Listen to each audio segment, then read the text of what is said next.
We are celebrating the 70th anniversary of the Jaguar XK and the Jaguar XK engine. In 1948, the XK120 was launched. It was the fastest production car in the world, and then the XK engine powered every Jaguar basically for the next 30 years. And after the war, it led the export drive, export or die, and it earned vast numbers of dollars for the UK, and in fact was the biggest dollar earner in Europe until Volkswagen overtook them in the mid-50s. We've got an absolutely fabulous array of Jaguars, of historic Jaguars and modern Jaguars.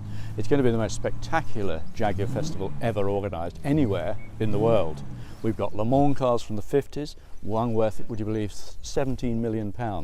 We've got Le Mans cars from the 80s and the 90s. They're going to be in action on the hill. It's going to be absolutely amazing. We've got an incredible array, the best array probably ever gathered, certainly in the Midlands. We have a competitive hill climb taking place on Saturday. We have demonstration runs with a number of leading drivers, and we've got cavalcades and all sorts. So yes, lots of content, lots for all the family. I've owned my Jaguar XKs, which I bought in need of restoration 45 years ago, 1973.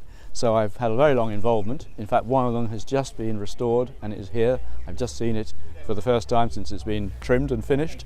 And so a lot of my life has revolved around Jaguar XKs. They're very, very usable classic cars. They're not just for posing or polishing, they're for actually driving and using. Vast distances. We've had tours all over the place. We've had tours to St. Petersburg, in Australia, and all sorts. And that's the joy of Jaguar XKs. They're usable, reliable, fast, and safe. The yellow E-Type, which is in need of a little work to say the least, is a new project which Ed China is involved in. A series of programs which we're involved in with Ed. So that's a very exciting project. It's going to take place over the next year or so, restoring that car and following the story right through. Ed is meeting people and getting feedback for the E-Type story, because the idea is to have everybody, as many people involved as possible in all sorts of ways, with advice, experience, that sort of thing. And so it's a very modern sort of approach to the whole subject, and Ed has a vast amount of experience restoring cars. Very clever guy indeed. We've become good friends, we're working on some book projects together, etc. And so it's going to be a good launching pad for the project here at Shelsley Walsh this weekend.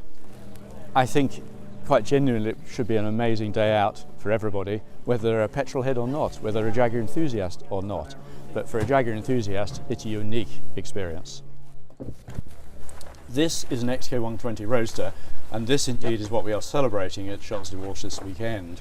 And this is a particularly famous one. In fact, it's the most famous one because it has a great rally history, and it won the Alpine Rally, it did the Tulip Rally, all sorts of important international rallies, driven by a gentleman called Ian Appleyard and his wife, Pat Appleyard, who was Sir William Lowndes' daughter. Sir William Lowndes being the founder of Jaguar, who ran it for 5 decades.